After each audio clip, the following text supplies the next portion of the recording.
할렐루야, 반갑습니다.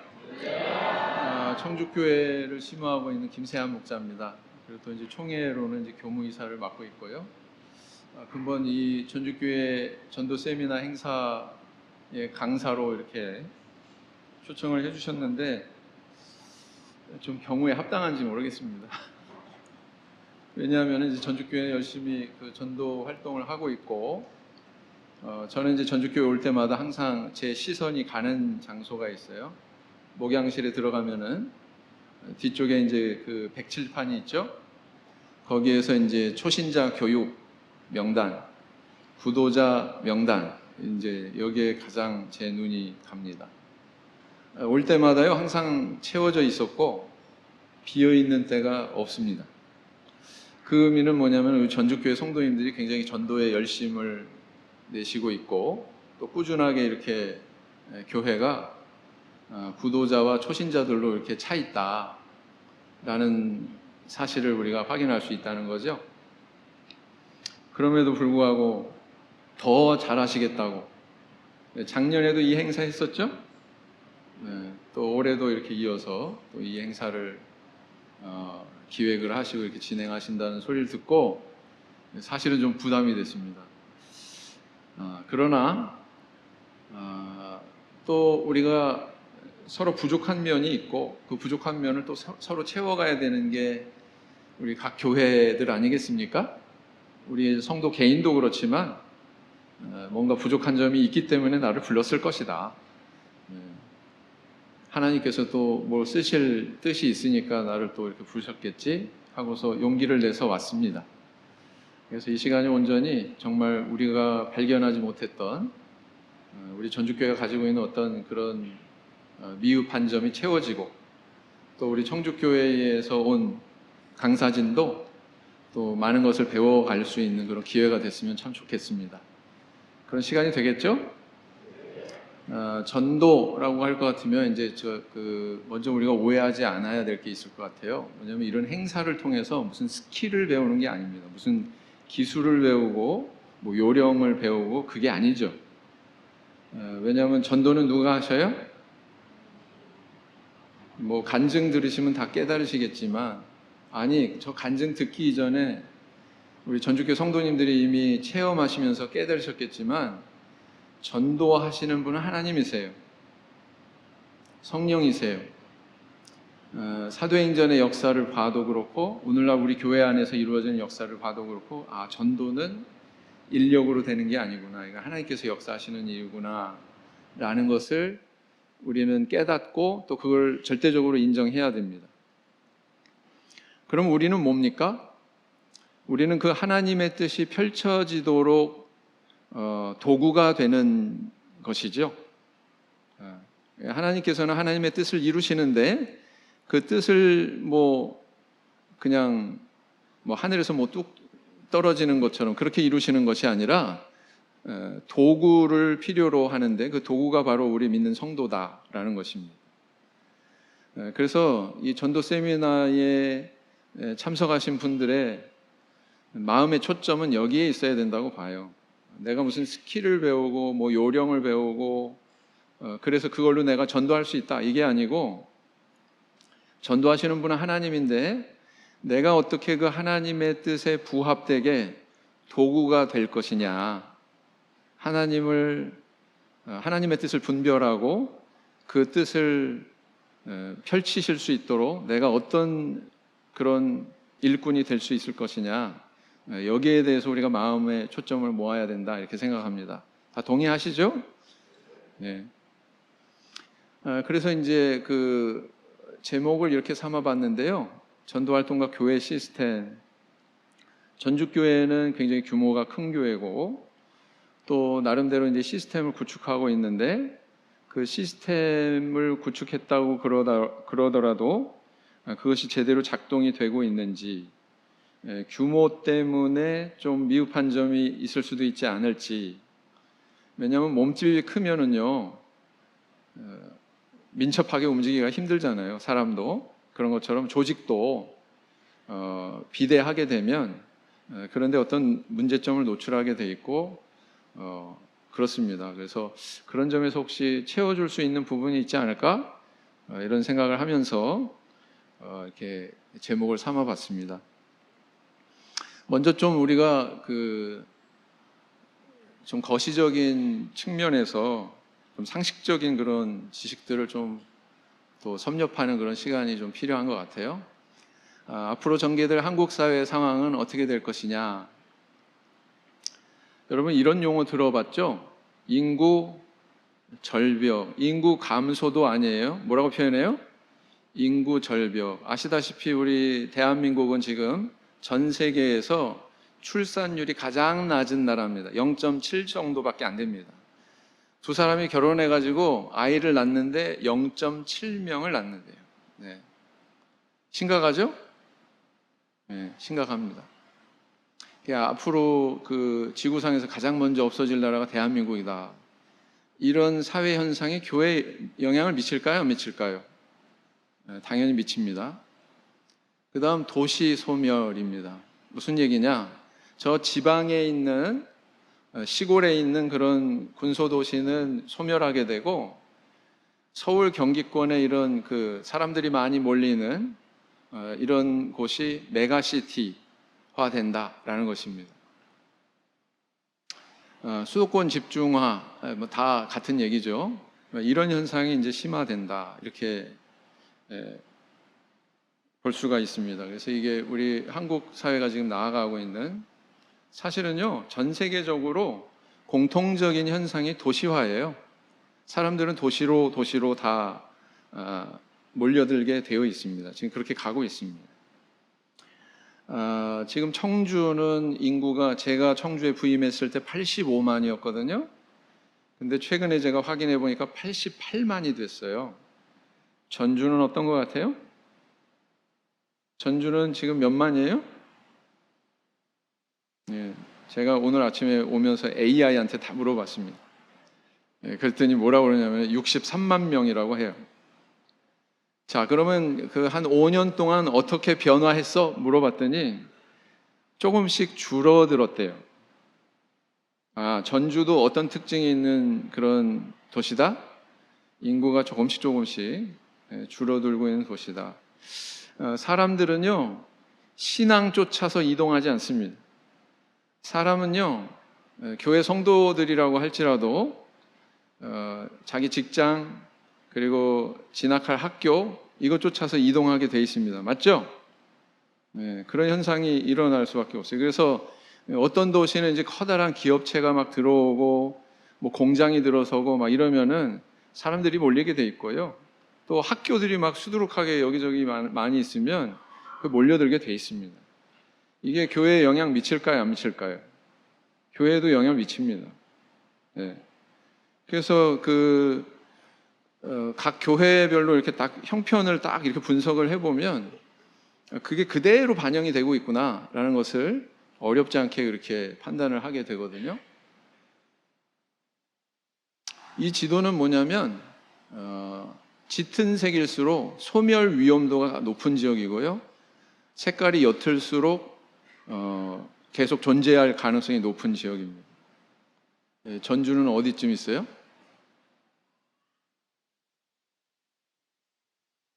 임실군보다 전주가 위에 있어요? 위에 있죠? 아이고 하얀색이네요. 아이고 다행이여라. 네. 그래서 보면은요 군위군이라고 경상북도에 군위군이라고 있는데 저 지역이 가장 먼저 없어질 걸로 이렇게 예측을 합니다. 네. 뭐 의성군, 군위군 보이시죠? 네, 저희가 아마 가장 먼저 없어질 거다 이렇게. 그래서 이걸 어떻게 이 현상을 우리가 막아낼 거냐 사회적으로도 굉장히 고민을 하는 가운데 있는데 사실 이것은 우리 교회와도 굉장히 밀접한 관계가 있다. 잠깐 방송을 한번 보시죠. 이거 혹시 음성 나오게 하실 수 있어요? 인구 밀도부터 네, 다시요. 수도권과 비수도권의 격차, 가장 단순하게 인구 밀도부터 살펴보겠습니다. 이미 몇 년 전부터 비수도권 인구를 통틀어도 수도권 인구가 더 많습니다. 사람들, 특히 청년들이 서울로 수도권으로 몰려든 결과입니다. 지역은 그러면 어떤 모습일까요? 15가구만 남은 이 마을, 청년들이 나가고 남았던 노인들이 세상을 떠나면서 마을 곳곳이 빈집입니다. 동네엔 작은 슈퍼 하나 남지 않았습니다. 그러니 휴지 하나 사는 것도 하루 2번 다니는 버스를 타야 가능해졌습니다. 읍내에 가도 없어진 게 참 많습니다. 영화관도, 하나 있던 종합병원도 이미 오래전 문을 닫았습니다. 이곳 군위군 태어난 아이보다 숨진 사람이 6배 정도 많습니다. 30년 안에 지역 자체가 사라질 수 있는 속도입니다. 인구 비율을 따져 지역이 사라질 위험을 수치화한 게 있습니다. 0.5가 안 되면 30년 안에 그 지역은 사라질 수 있다고 보는데, 이런 소멸 위험 지역, 대한민국에 얼마나 있다고 보십니까? 100곳이 넘습니다. 그렇다면 사람들은 왜 지역을 떠날까요? 병원 한번 가려 해도 서울과 광역시 이렇게 차이 납니다. 강원도는 서울보다 10배 넘는 거리를 가야 합니다. 어린이집까지의 거리, 서울과 강원도 9배 정도 격차를 보였습니다. 사람이 떠나가니 살기 어려운 환경이 되고, 그러니 또 떠나가는 악순환이 이어지는 거죠. 특히 청년들이 지역을 떠나는 건 일할 곳이 마땅치 않다는 게 컸습니다. 일자리도 수도권에 몰려 있습니다. 이런 복합적인 문제를 풀지 않아 수도권 쏠림이 이어진다면 25년 뒤에는 전국 시군구의 68%가 매우 심각하게 사라질 수 있다는 게 대한민국이 받은 경고입니다. 예. 자, 그래서 이제 사회는 이런 방향으로 나아가요. 근데 이게 이제 우리 교회는 어떤 영향을 미치고 있을까요? 그리고 또 향후에는 어떤 영향을 미칠까요? 한 10년, 20년 뒤에는 이렇게 될 것 같아요.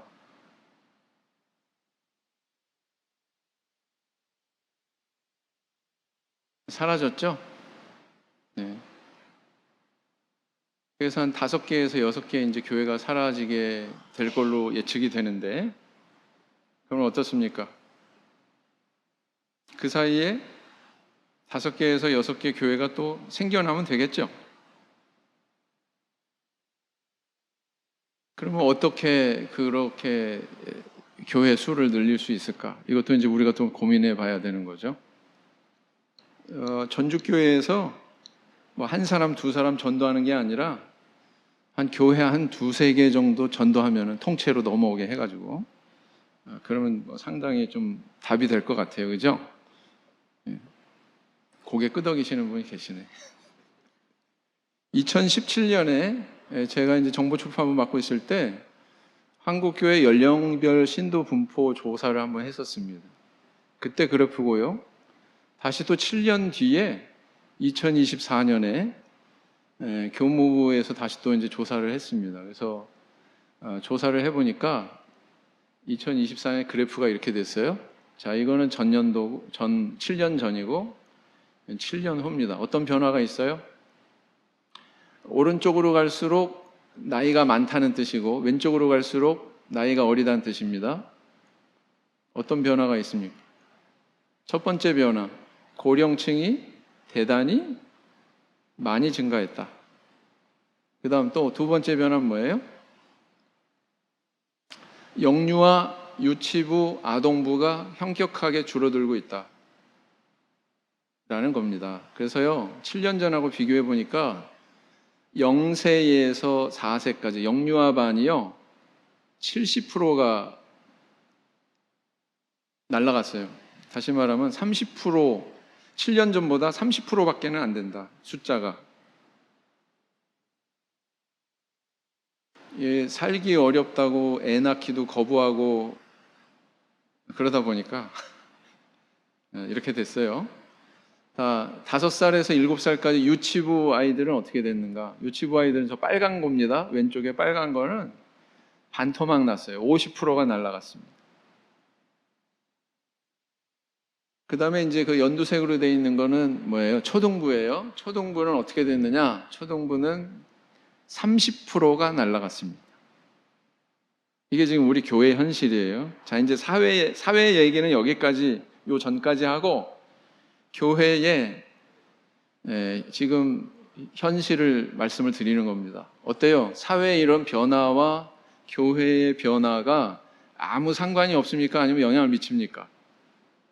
영향 미치고 있죠? 네. 그 사실을 좀 먼저 인지를 하셔야 된다라는 겁니다. 고령층이 이렇게 많다. 그래도 뭐 이 젊은 세대들이 또 짱짱하게 이렇게 또 버텨주고 있다라는 사실도 발견할 수가 있습니다. 자, 이거는 이제 또 조금 더 세부적으로 들어가서 아동부 제적이 파란 곡선, 그 다음에 출석이 붉은 곡선, 오렌지 곡선 이렇게 되는데, 저기 한번 2022년에 출렁 내려갔잖아요. 왜 그럴까요? 코로나 기간, 코로나. 네. 그 코로나 팬데믹 기간에 저런 현상이 있는데 계속 꾸준하게 줄어왔어요. 아동부 출석 인원, 제적도 꾸준하게 줄고 있습니다. 그 다음 학생부는 어떤가? 학생부는 대동소이하죠. 근데 우리가 주목해 볼 것은 제적 인원과 출석 인원의 갭이 상당히 적다. 이것은 교회 교육의 힘인 것 같습니다. 교사들과 그 다음에 각 교회 그 부모님들이 자녀들 신앙 관리에 대단히 열정을 가지고 노력을 하기 때문에 그래도 이나마 유지가 되는 것 같다. 이렇게 이제 판단을 하거든요. 그래서 이렇습니다. 참 암울한 얘기만 들으면은 가슴이 답답해지죠. 희망적인 얘기 좀 해줄 수는 없나? 희망적인 현상은 없나? 있습니다. 뭐냐면 이게 대학부 곡선인데요. 대학부는 어떻습니까? 꾸준하게 그래도 증가해 왔죠. 잠깐 꿀렁했습니다. 네. 저 기간 역시 팬데믹 기간이에요. 네. 코로나 팬데믹 기간에 저렇게 꿀렁했지만 다시 올라섰어요. 그리고 2023년에 101명으로 최고 출석수를 찍었습니다. 이건 희망적이죠? 그동안에 이렇게 목자님들이 애써가지고 교회 교육에 대해서 굉장히 애를 써왔기 때문에 그게 그래프에 이렇게 반영이 된다. 이렇게 판단을 합니다. 그 다음 사청부는 어떨까요? 사청부 곡선은 이렇습니다. 역시 팬데믹 기간에 이렇게 꿀렁 이렇게 한번 내려갔었고요. 그리고 다시 이렇게 고개를 들고 회복하고 있습니다. 굉장히 고무적인 사실이죠? 네. 그래서 우리 교회가 사회의 암울한 그런 현상과 연동돼서 암울한 쪽으로만 가고 있지는 않다. 네. 주력이라고 할 수 있는 허리 역할을 한다고 할 수 있는 3, 40대 이런 사청부들이 짱짱하게 버티고 있다. 여기에 우리 좀 안도를 하셔도 될 것 같습니다. 이거는 이제 우리 그 2012년부터 오늘날까지 우리 한국 교회 전체 신도수의 변화표입니다. 2018년 밑으로, 그러니까 12년부터 17년까지 그래프를 보면 3,828 이렇게까지 올라갔었는데 왜 갑자기 2018년에 와서 3,000명대로 떨어졌냐? 교회에 폭탄 투하가 됐냐? 그거 아니고요. 요 무렵에 뭐가 있었냐면 재적 정리가 있었어요. 우리가 얼마나 행정적으로 부실한 그런 그 과거를 가지고 있었냐면, 예를 들어서 전주교회에 등록이 돼 있는 재적으로 잡혀 있는 인원이 저 대방교회 가면 대방교회도 이름이 있어요. 동북교회도 가면 또 그 이름이 있고, 이렇게 중복되는 것을 싹 다 정리했더니 2018년과 같은 수치가 나오더라라는 겁니다. 이게 정상이죠? 정상인데 가만 보니까 뭐 3,037명, 3,035명을 쭉 가니까 2024년에 2,964년 전주교회에서 그렇게 애써가지고 많은 분들 이렇게 세례 바쳤건만 전주교회뿐만 아니라 다른 교회도 역시 그렇게 열심히 전도해서 또 세례 바치고 나아서 또 유아 세례도 바치고 그랬건만 왜 현상 유지지? 왜 그럴까요? 돌아가시는 분도 있잖아요. 돌아가시는 분. 그러니까 이걸 보고 우리가 그냥 대충 판단할 수 있는 것은 우리가 이렇게 그 세례 바쳐가지고 거듭나게 하는 그런 인원수만큼 또 하나님 앞에 먼저 떠나시는 분도 있구나. 그 숫자를 비교하면 얼추 비슷하구나라는 것을 알 수가 있습니다. 한마디로 우리는 정체되어 있다. 성장이 정체되어 있다. 이렇게 볼 수가 있는데 또 암울한 얘기로 끝나느냐? 그렇지 않습니다. 희망적인 또 면도 있습니다. 마치 이스라엘 백성들이 광야에서 40년 세월을 보내는 동안 여러분 민수기에서 광야 생활 시작할 때 인구수를 세고 광야 생활 마칠 때 두 번째로 인구수를 세는데 별 차이가 없습니다. 거의 60만 명이에요. 그러나 내부적으로는 변화가 있었죠. 출애굽 1세대는 다 잦아들고 출애굽 2세대가 부상합니다. 새로 태어난 세대가. 사실은 내부적으로 변화가 있었던 거예요. 겉으로 볼 때 숫자적으로는 그럴지 몰라도 저는 그렇게 생각합니다. 그래서 우리 교회를 보면 안식일 오전 예배 참석자 수가 어떻게 변화했냐면 보시는 바와 같아요. 저기 왜 꿀렁하고 2020년, 21년, 22년 왜 내려갔을까요? 저때? 코로나 팬데믹 기간 역시. 그런데요. 지난해 2024년에 안식일 오전 예배 출석자 수가 1,755명이 됐습니다. 최고치가 됐어요. 역대. 굉장히 고무적인 일이죠. 돌아가실 분들 돌아가고 새로 세례받고 태어나는 분들 있는데 새로 태어나가지고 우리 교회에 정착해서 올바르게 예배드리고 정상적으로 이렇게 신앙생활을 하는 분들이 점점 늘어나고 있다는 뜻으로 받아들여도 됩니다. 맞죠? 사실 우리의 교세는요, 재적수보다는 제가 볼 때 실질적인 안식일 오전 예배 출석수라고 봐요. 신앙생활 제대로 하는 사람. 네. 그렇지 않습니까? 어때요? 고무적인 사실 아니에요? 우리는 왜 성장 안 해요? 그런 말 하지 맙시다. 우리 성장하고 있어요, 없어요? 내적으로 성장하고 있습니다.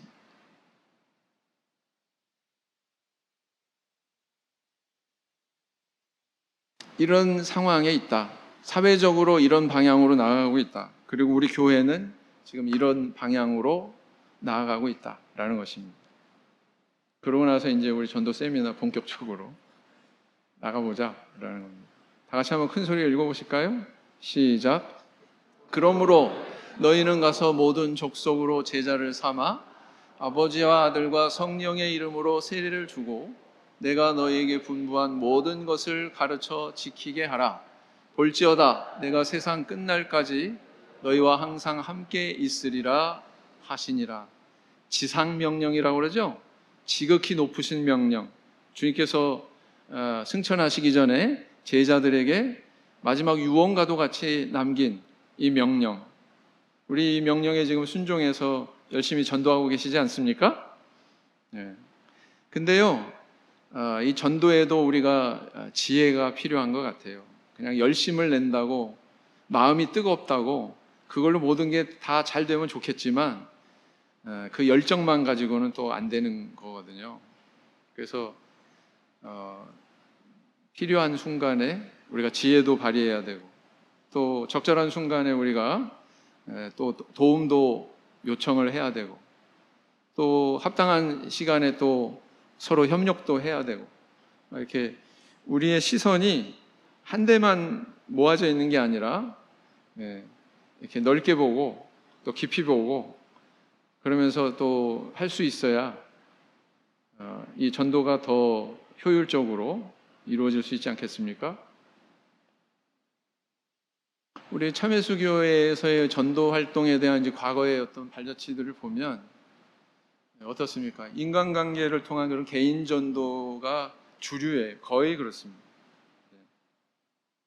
뭐 우리가 여기 무슨 회관, 뭐 거대한 건물에 뭐 특별 집회, 부흥회 같이 거기서 무슨 커다란 행사를 열고 그래서 많은 사람들이 뭐 교회로 들어오고 막 이런 예가 발견하기 힘들죠.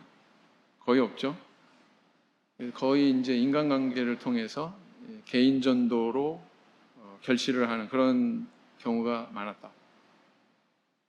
그리고 이제 교회 내에서는 뭐 이벤트 성격의 어떤 그런 전도 행사 뭐 이런 것들을, 물론 이런 것도 필요합니다. 필요 없다고 이런 얘기하는 게 아니에요. 근데 이제 거기에 대해서 좀 깊이 자성하고 이게 다른 어떤 행사나 활동하고 연계가 되나 안 되나 이런 것에 대한 고려도 없이 그냥 뭐 행사로 그냥 만족하기도 하고, 전주교회 얘기하는 거 아닙니다. 전체적으로 참예수교회 전체적인 차원에서 얘기를 하는 거예요.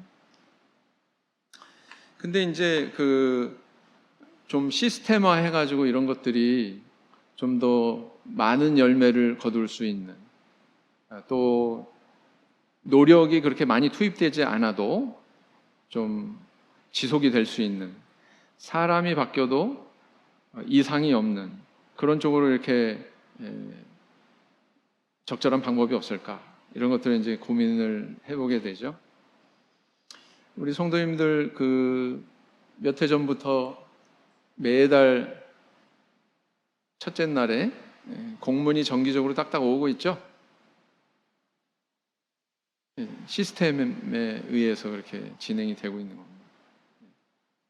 그것도 일종의 시스템이다 이렇게 볼 수가 있습니다.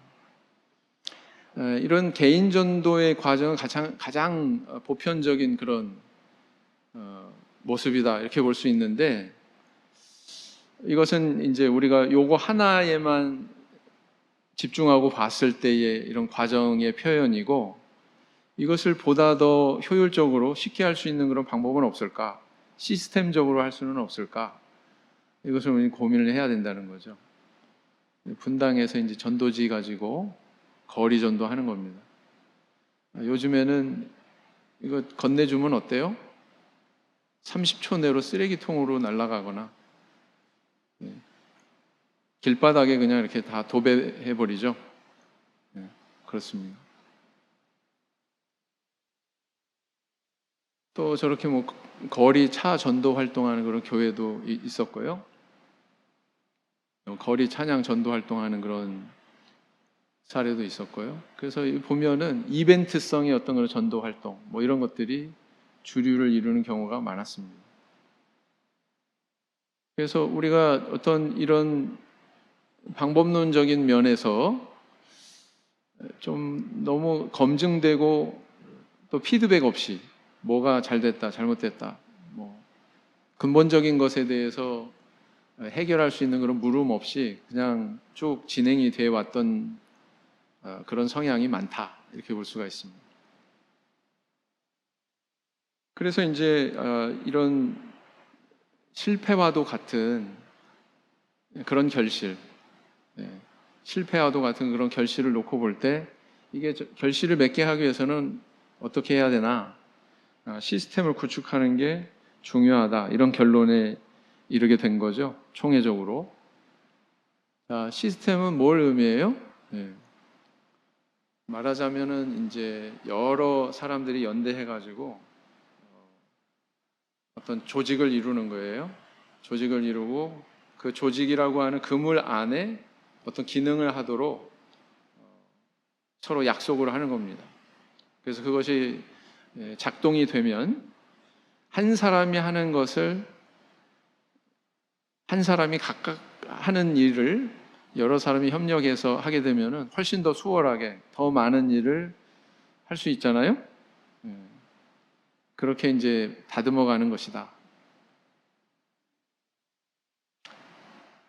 예수님의 12제자에 대한 이름이 서술된 성경이 4군데가 있습니다. 마태, 마가, 누가, 그 다음에 요한은 빠지고 사도행전에 보시면 이렇게 12제자 이름이 쭉 순서대로 이렇게 기록이 되어 있어요. 이 순서대로 기록이 된 이름들을 분석을 해보면 이런 특징이 있습니다. 제일 선두에 어떤 이름이 나와요? 첫 이름은 베드로가 나와요. 그 다음에 하나, 둘, 셋, 넷, 다섯 번째 이름은 꼭 이 사람이 나옵니다. 누구예요? 빌립입니다. 그 다음에 아홉 번째 이름은 꼭 이 사람 이름이 나옵니다. 누구냐면은 야고보. 네. 야고보가 둘이기 때문에 야고보 1, 야고보 2 이렇게 구분해서 표시를 했어요. 그리고 또 하나의 특징은 뭐냐면 가장 마지막에 나오는 이름이 뭐예요? 가룟 유다. 가룟 유다. 그런데 요 번호를 한번 매겨 봅시다. 1, 2, 3, 4, 5, 6, 7, 8, 9, 10, 11, 12. 이렇게 번호를 매긴다면 1, 2, 3, 4는 요 1, 2, 3, 4 안에서만 변화가 일어나요. 1, 2, 3, 4, 뭐 1, 3, 2, 4, 뭐 1, 4, 2, 3 이런 식으로. 갑자기 요 넷 1, 2, 3, 4 안에 있던 이름이 껑충 뛰어서 다른 데로 이렇게 튀어서 가지 않습니다. 여기 안드레 2번이 안드레였는데 마가복음에서는 안드레가 몇 번으로 가 있어요? 4번으로 가 있어요. 또 누가복음에는 2번으로 다시 가 있죠. 사도행전에는 또 4번으로 안드레가 가 있고, 야고보 1, 야고보 1은 뭐예요? 역시 요 1, 2, 3, 4번 안에서만 왔다 갔다 하고 있다. 요한도 역시 마찬가지다. 요 1, 2, 3, 4번 안에서만 왔다 갔다 하고 있죠. 맞습니까? 그 다음에 5, 6, 7, 8번도 마찬가지.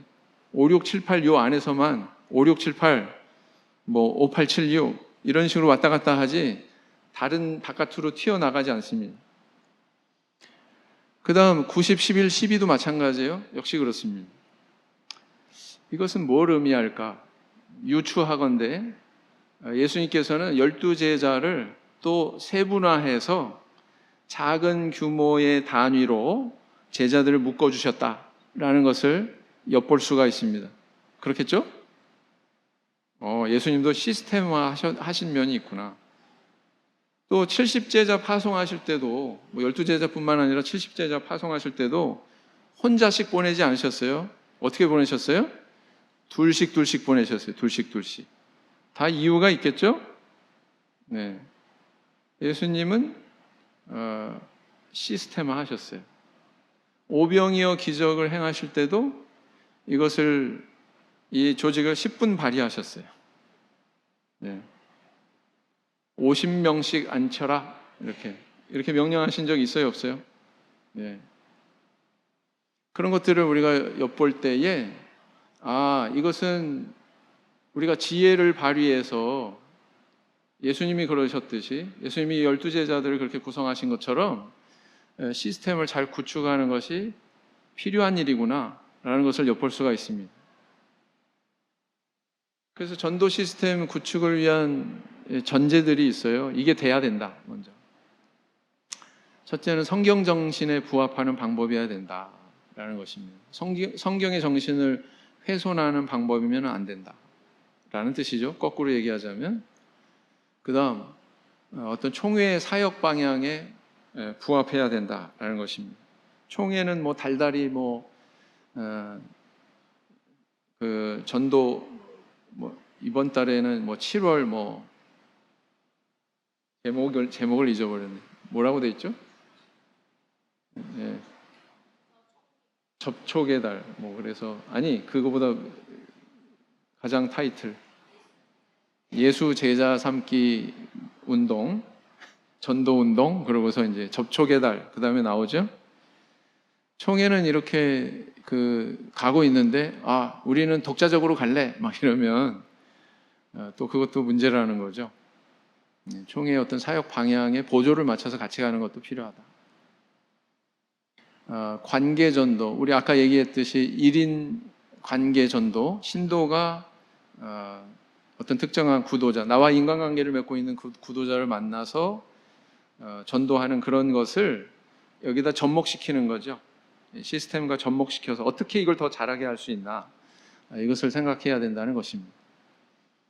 그 다음 일부가 아니라 전 성도가 참여해야 된다라는 거예요. 여기 이게 중요합니다. 전주는 어떤 교회인지 모르겠습니다. 일부 성도님만 전도를 열심히 하셔가지고 그분 통해서 많은 분들이 전도가 되고 있어요. 그런 교회입니까? 아니면은 모든 성도님들이 여기에 참여하고 계신지요? 축구로 비유하자면 골 넣는 사람만 맨날 골 넣고 있는지, 아니면 너도 나도 다 골고루 골 넣고 있는지. 축구에서는 후자를 좋은 팀이라고 그러거든요. 죄송합니다, 자매님들. 자매님들이 싫어하는 거는 축구하는 얘기, 군대 얘기, 제일 싫어하는 얘기, 군대에서 축구한 얘기, 뭐 그러잖아요. 그 다음, 사람이 바뀌어도 유지되어야 된다라는 것입니다. 이 사람이 빠지더라도, 그게 시스템의 장점이에요.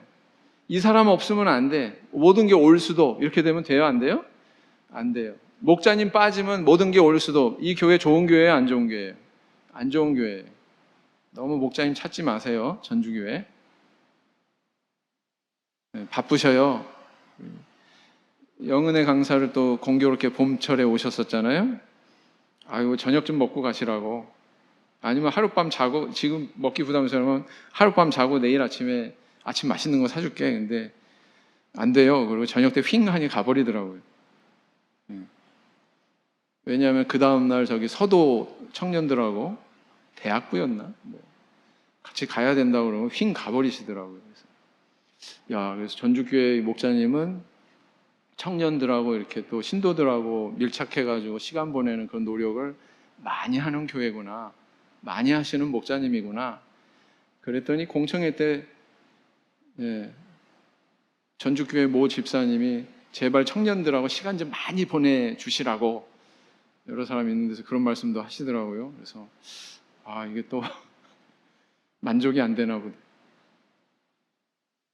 근데요, 분명히 말할 수 있는 것은 목자님 한 분한테 또 특정한 한 사람한테 모든 게 집중돼가지고 그분 아니면 안 된다, 이렇게 돌아가는 교회는 시스템이 필요한 교회입니다.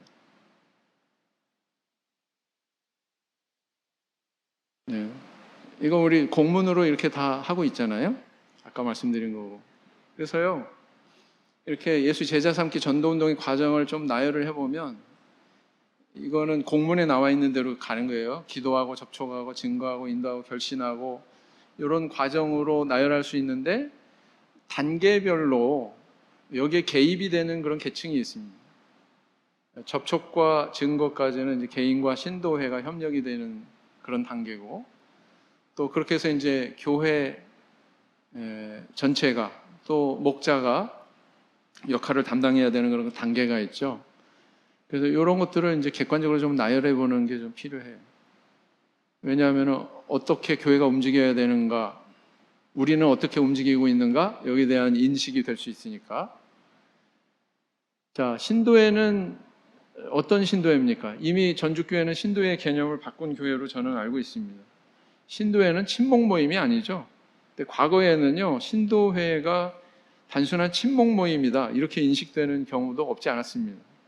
신도회는 친목 모임이 아니라 사역을 하는 그런 모임이 돼야 됩니다. 특별히 전도 사역을 하는 모임이 돼야 됩니다. 신도회는 그래서 작은 교회로서의 기능을 가지고 있어야 돼요. 예배가 있어야 됩니다. 교회 안에. 예배 있어요? 신도회에? 아니면 장기 바둑 두고 있어요? 그거는 휴식 시간에 하시고, 신도회 모임 때는 그런 거 하시면 안 됩니다. 신도회 모임 때는 예배 드리셔야 돼요. 건실한 예배의 모범이 있어야 됩니다. 신도회는 전도를 위한 전초기지다 뿐만 아니라 양육하는 요람이다 이렇게 생각하셔야 됩니다. 아까도 얘기했지만 개인이 접촉해서 어디 가장 먼저 데리고 오세요? 교회 먼저 데리고 오시면 저는 별로 권하고 싶지 않습니다. 전도한다고 그러면은 전한 다음에 교회부터 불쑥 데리고, 그런 경우가 다반사였거든요. 저는 권하기를 신도회, 인간관계부터 갖게 해라. 신도회에서. 거기서 친해진 다음에 몇 사람 친해지면 교회 오는 건 일도 아니다. 근데 뭐 몇 마디 전하고 나서 교회 갈래? 갑시다. 와가지고 뭐 방언기도 하는 거 한번 보고는 그냥 깜짝 놀래가지고 뒤로 돌아가 막 이렇게 되면 돼요, 안 돼요? 신뢰가 형성되기도 전에, 예? 거부감 가질 수 있는 요소를 먼저 접해서 정말 중요한 우리 교회의 정체성에 대해서 알기도 전에 떠나가 버리면 안 되잖아요. 지혜 없게 행하는 거예요. 그거는 정말로. 자, 이거는 세포 하나를 이렇게 표현하고 있는 건데요. 세포 안에는 모든 기능이 다 있습니다. 네, 모든 기능이 다 있어요. 우리 음식 먹고 소화하잖아요. 여기도 소화기관이 있습니다. 호흡하잖아요. 미토콘드리아라고 하는 게 호흡을 합니다. 그래서 이게 에너지를 이제 이렇게 몸에다가 다 이렇게 공급하는 것처럼 이 세포 하나 안에도 그런 기능이 다 있어요. 신도에는 이 세포와 같은 기능을 다 해야 된다라는 겁니다. 전도도 해야 되고 신방도 해야 되고. 신방은 목자님만 하는 거 아니에요? 아닙니다. 신도회 회장이나 신도회 임원들이 할 수도 있습니다. 그렇지 않습니까? 그래서 신도회는 교회 안에 작은 교회가 돼야 돼요. 교회 안에 작은 교회가 돼야 돼요. 그 의미는 뭐예요? 신도회장은 작은 목회자가 돼야 돼요. 그걸 의미하는 겁니다. 또 신도회는 거듭난 성도를 지속적으로 양육할 수 있는 요람의 역할을 해야 됩니다. 나 그 교회 갔는데 신도회 모임 갔다가 이제 2번 다시 교회 나오고 싶은 생각 없어. 저 신도에 들어가고 싶은 마음 없어. 이렇게 되면은 그건 요람의 기능을 하는 게 아니죠. 그죠? 요람의 기능을 하는 것은 신도회 사람들 너무 좋아. 여기 좋은 사람들 너무 많네. 나 이 교회에 다니고 싶어. 다른 사람도 여기에 오게 하고 싶어. 이렇게 만들으셔야 돼요. 그러니까 신도의 어떤 담고 있는 문화가 굉장히 신앙적이고 신령하고 정말 내가 이 신령한 모임에 속하고 싶고 이런 마음이 들게 하셔야 되거든요. 네. 그런 신도회가 존재하는 걸로 의미 있는 게 아니라 어떤 신도회를 만드느냐, 이거 굉장히 중요하다라는 겁니다. 저는 10분까지 이렇게 돼 있는데 다 끝났네. 10분. 예? 5분이요? 네, 5분을 주셨어요. 네. 5분 더 해도 되죠? 그래도 허락을 받아야죠. 그래서요, 신도회의 장점이 뭐냐? 많은 접촉의 기회를 제공한다. 한 사람의 영혼이 교회에 정착하려면 5명 이상의 사람들하고 사귀어야 된다. 이런 이론이 있습니다. 신도에 가면 사람이 많죠? 근데 내가 저 사람 아는 지인 전도에서 나 바라보고 교회에 왔어요. 근데 나 이외에 다른 사람 아무도 접촉 안 하고 그러면 연결하는 끈이 약해요. 연결하는 끈이 약합니다. 근데 여기고 저기고 막 한 대여섯 사람은 이렇게 쫙 인간관계가 형성이 되면 교회에서 이렇게 잡아당길 수 있는 힘이 훨씬 더 세진다는 거예요. 그래서 신도에 와서 여러 사람과 사귈 수 있게 하는 게 그런 좋은 기회가 된다는 거죠. 좋은 여건을 마련하게 된다는 거죠. 그 다음에 신도회가 건강하잖아요. 초신자들이 들어왔을 때 여기서 활동하는 거 보고 여기서 진행하는 그런 활동들을 보고 배웁니다. 암암리에 배워가지고 건강한 신앙인으로 자랄 수 있어요. 그래서 그 신도회가 어떤 성숙도를 가지고 있느냐라는 것이 굉장히 중요한 관건입니다. 어떤 영성을 가지고 있느냐.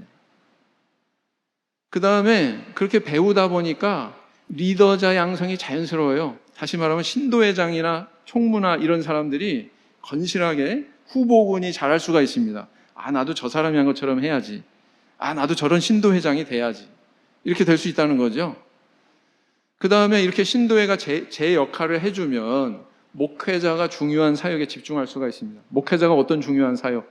지금 하고 계시는 거, 구도자, 초신자 이런 분들 좀 집중적으로 돌볼 수 있고 교육할 수 있고 그런 시간이 확보가 되는 거죠.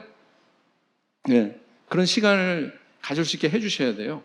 그 웬만한 건 우리가 할게요. 우리가 교육시키겠습니다. 저는 어느 선까지 좀 갔으면 좋겠냐면요. 우리 교회 기본 신앙에 관한 거는 좀 신도회장들이 다 이렇게 교육시키고 막 그럴 정도로 되면 참 얼마나 좋을까. 그 다음에 이제 교회 규모의 한계에서 자유롭다. 이거 무슨 얘기입니까? 신도회가 뭐 많아서 잘 되고 신도회 그 수가 적어서 무슨 얘기냐면은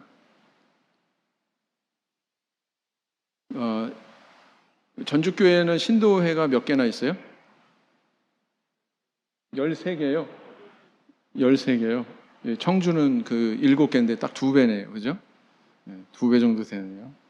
그러니까 이렇게 뭐 2배 되는 규모나 뭐 절반의 규모나 상관이 없다는 거예요. 상관이 없다는 겁니다. 그리고 한 사람이 어떤 한 분을 겨냥해 가지고 이렇게 전도한다는 것이 엄청난 에너지가 들어가고 공이 들어갑니다. 근데 여러 신도의 구성원들이 같이 나눠지면은 어때요? 얘기해서 커피를 사도 뭐 여기 돌아가면서 사면은 훨씬 부담이 덜 하잖아요. 시간 쓰는 거, 뭐 이렇게 돌아가면서 이렇게 신경 써주고 전화도 하고 뭐 연락도 하고 나눠지면 훨씬 덜 하잖아요. 부담이. 그런 걸 얘기하는 겁니다. 그래서 어느 한 사람만 이렇게 헌신하는 게 아니고 시스템에 의해서 체계적으로 이렇게 구성이 되어야 그 조직이 건실하게 성장할 수 있다라는 겁니다. 제가 이제 언제 전주교회만 고문을 한번 냈거든요. 왜냐면 막 저 충격을 받아가지고 이 세상에 역대 전도된 분이 100명이라고 할 것 같으면 남아있는 분이 50명밖에 안 되는 거예요. 그래가지고 야 이러면 안 되겠다. 그래가지고 제가 공문을 냈습니다. 원인 분석해가지고 보고해달라. 네. 나쁜 뜻으로 보낸 거 아닙니다. 혹시 상처받으셨으면 오해하지 마세요. 제일 전도 열심히 하고 많이 하고 그런 교회에서 이거 원인을 규명을 못하면 말이 안 되잖아요. 그죠? 그러니까 그것 때문에 이제 살펴볼 수 있는 그런 기회가 됐죠. 이런 시스템에 의해서 굴러가면 유실률도 낮아질 수 있어요. 신도 유실률도. 그렇습니다. 우리가 이렇게 협력해서 하나가 되면 힘들지 않습니다.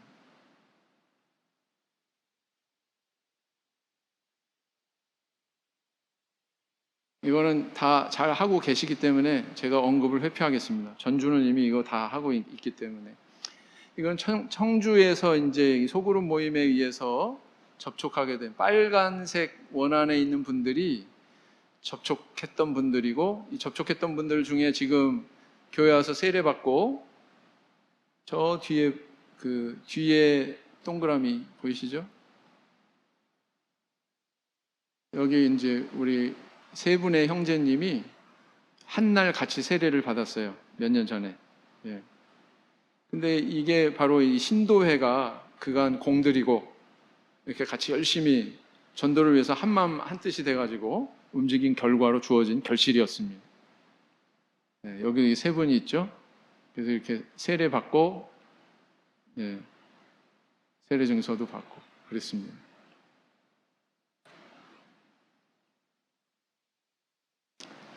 이건 동영상인데요. 어떤 동영상이냐면은 그냥 짧게 제가 소개하고, 제가 부임한 첫 해의 모습이나, 이건 최근에 찍은 건데요.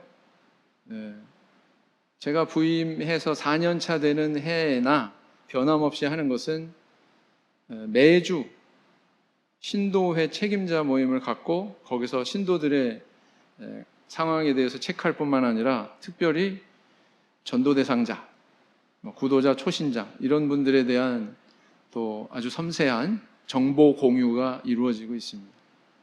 그래서 이것이 신도회가 가야 되는 방향이다.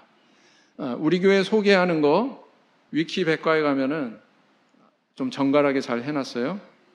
우리 교회 인터넷 뒤져보고서 이단임내 어쩌네 하는 사람 있으면은 위키 백과 찾아보고 얘기해 이렇게 소개하시면 됩니다.